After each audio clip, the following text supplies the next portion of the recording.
Apocalipse, capítulo 4. Depois disso, tive outra visão e vi uma porta aberta no céu. E a voz que parecia o som de uma trombeta e que antes havia falado comigo disse: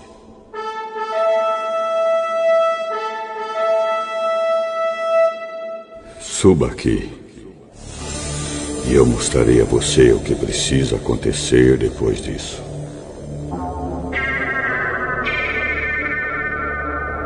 Num instante, fui dominado pelo Espírito de Deus.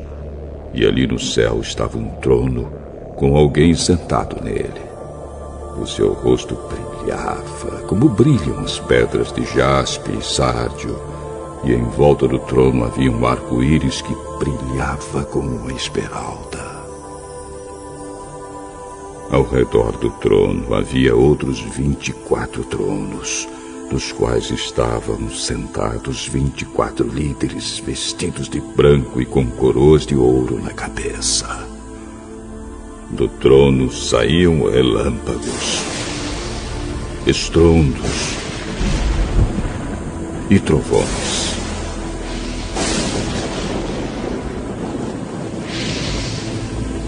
Diante dele havia 7 tochas acesas, que são os 7 Espíritos de Deus. E em frente do trono havia uma coisa parecida com um mar de vidro, claro como cristal. Em volta do trono, em cada um dos seus lados, estavam 4 seres vivos, cobertos de olhos, na frente e atrás. O primeiro desses seres parecia um leão. O segundo parecia um touro. O terceiro tinha a cara parecida com a de um ser humano. E o quarto parecia uma águia voando. Cada um desses 4 seres vivos tinha 6 asas, que estavam cobertas de olhos nos 2 lados. E dia e noite não paravam de cantar. Santo, Santo, Santo é o Senhor Deus, o Todo-Poderoso que era, que é e que há de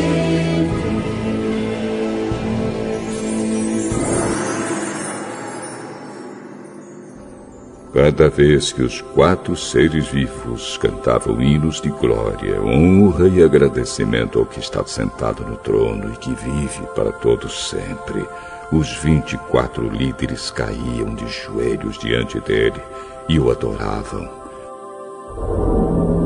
Atiravam as suas coroas diante do trono e diziam: Senhor nosso e nosso Deus, Tu és digno de receber glória, honra e poder, pois criaste todas as coisas. Por tua vontade, elas foram criadas.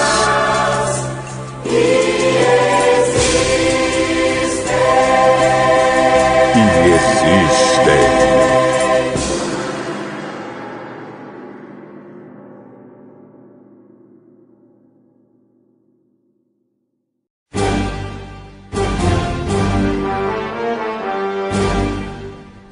Neemias, capítulo 5. Algum tempo depois, muitas pessoas, tanto homens como mulheres, começaram a reclamar contra os seus patrícios judeus. Alguns diziam: Nossas famílias são grandes e precisamos de trigo para nos alimentarmos. e continuarmos vivos. Outros diziam: para não morrermos de fome, nós tivemos de penhorar nossos campos, as nossas plantações de uvas e as nossas casas, a fim de comprar trigo. E outros ainda disseram: tivemos de pedir dinheiro emprestado para pagar ao rei os impostos sobre os nossos campos e plantações de uvas. Acontece que nós somos da mesma raça dos nossos patrícios judeus, e os nossos filhos são tão bons como os deles. No entanto, nós temos de fazer com que os nossos filhos trabalhem como escravos. Algumas das nossas filhas já foram vendidas como escravas. Não podemos fazer nada para evitar isso, pois os nossos campos e as nossas plantações de uvas foram tomados de nós.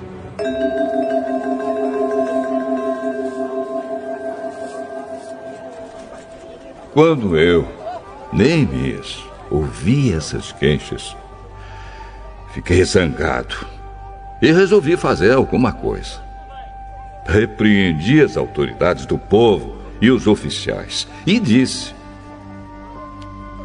vocês estão explorando os seus irmãos.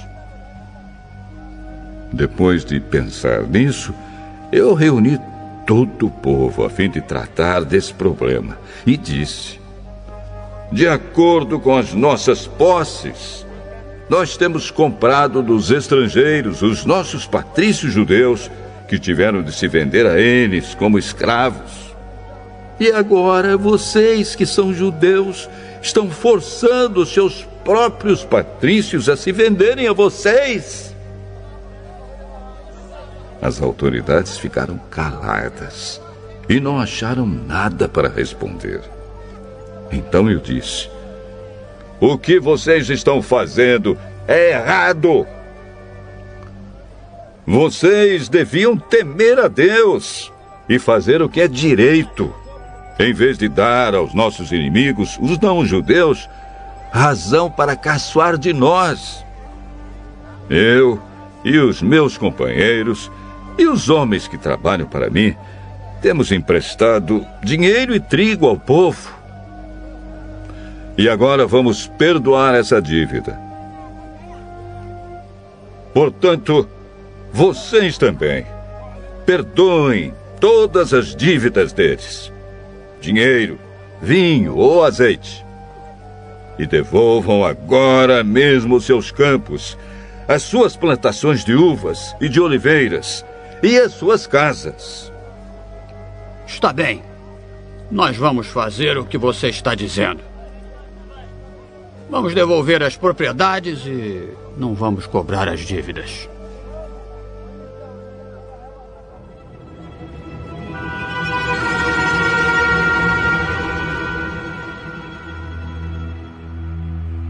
Então eu chamei os sacerdotes e fiz as autoridades jurarem que cumpririam essa promessa. Depois tirei a faixa que usava na cintura e a sacudi e disse: é assim que Deus vai sacudir qualquer um de vocês que não cumprir a sua promessa. Deus tirará dele a sua casa e tudo o que ele tem, e o deixará sem nada. E todos os que estavam ali disseram: Amém. E que assim seja. Aí louvaram a Deus, o Senhor, e cumpriram a promessa que haviam feito.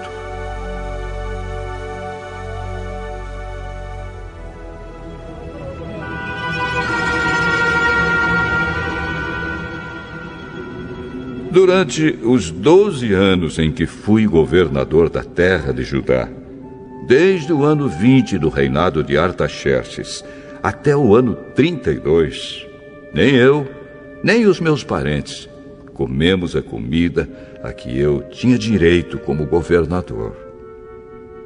Antes de mim, os governadores tinham sido uma carga para o povo e haviam exigido que o povo pagasse 40 barras de prata por dia, a fim de comprar comida e vinho. Até os seus empregados exploravam o povo. Mas eu agi de modo diferente porque temia a Deus. Trabalhei com todas as minhas forças na reconstrução da muralha e não comprei nenhuma propriedade. E todos os meus empregados ajudaram na reconstrução.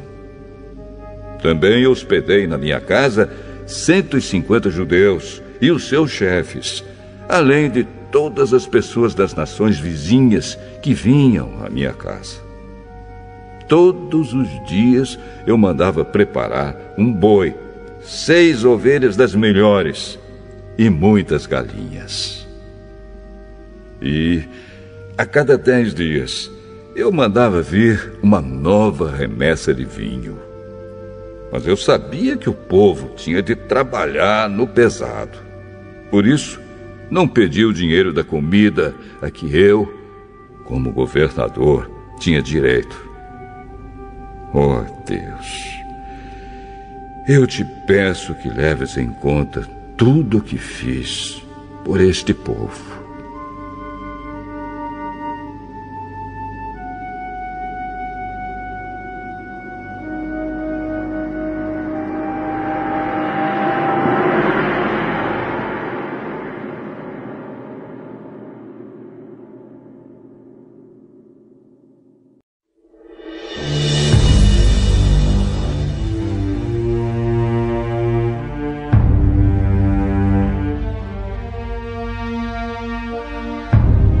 Neemias, capítulo 6.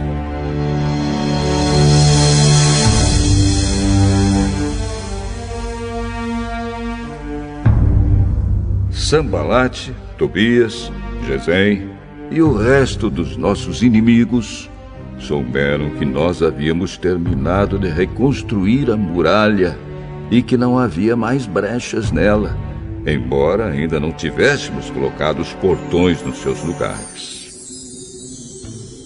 Então Sambalate e Gesem me mandaram um recado.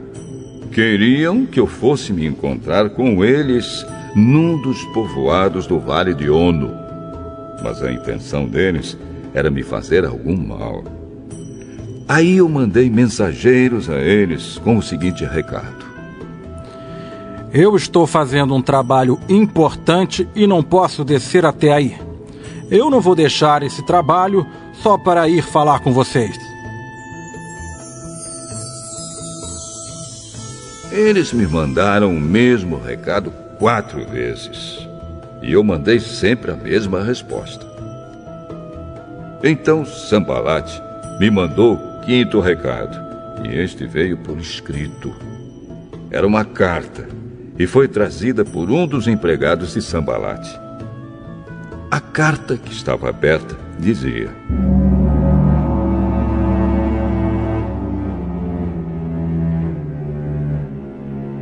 Gesem me disse que entre os povos vizinhos está correndo um boato. Dizem que você e os judeus pretendem fazer uma revolução e que é por isso que estão reconstruindo a muralha. Ele disse também que o seu plano é se tornar o rei deles e que você já arranjou alguns profetas para dizerem em Jerusalém que você é o rei de Judá. O rei Artaxerxes certamente vai saber disso. E por isso proponho que nós dois nos encontremos para conversar a respeito dessa situação.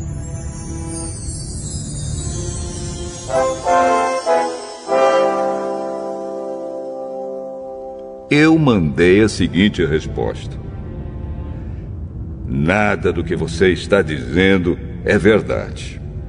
Foi você quem inventou tudo isso. O que eles queriam era nos meter medo para não continuarmos o trabalho. Agora, oh Deus, aumenta as minhas forças.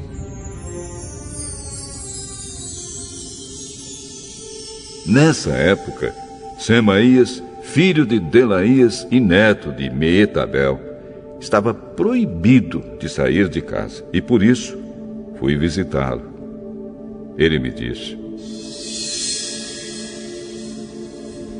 nós dois precisamos nos esconder juntos, no lugar santo, no templo, e vamos fechar as portas, porque eles virão matar você. Sim, qualquer noite destas, eles virão matá-lo.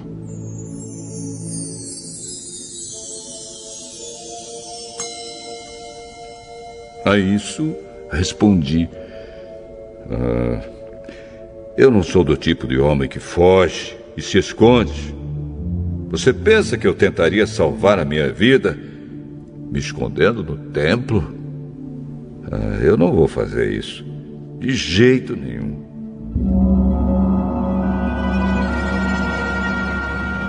Quando comecei a pensar nesse assunto, compreendi que Deus não havia falado com Semaías, e sim que Tobias e Sambalate haviam pago a ele para me dar aquele conselho. Eles lhe deram dinheiro para me fazer ficar com medo e assim pecar. Aí eles poderiam acabar com o meu bom nome e me humilhar.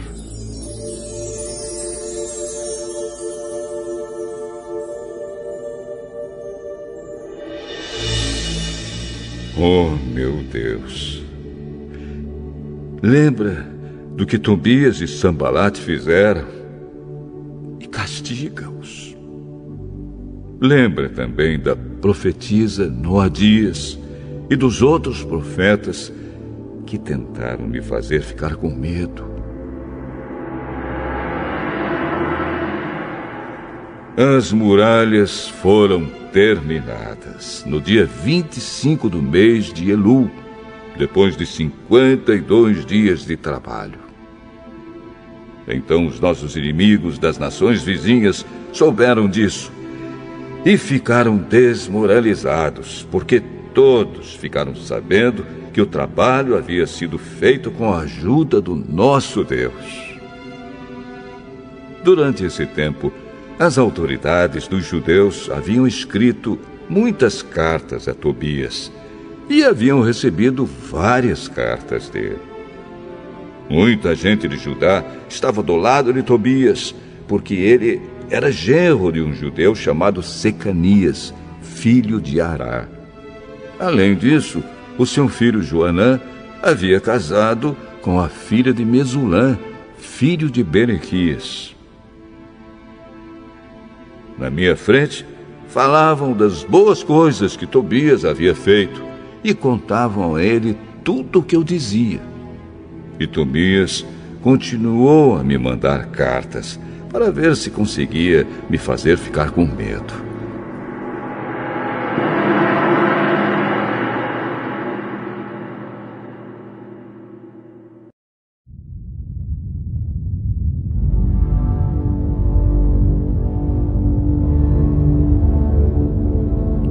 Salmo 99.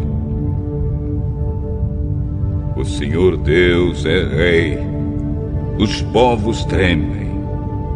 Ele está sentado no seu trono, que fica sobre os querubins. A terra estremece. O Senhor é poderoso em Jerusalém. Ele governa todos os povos. Que todos o louvem por causa da sua grandeza e porque ele merece profundo respeito. O Senhor Deus é santo.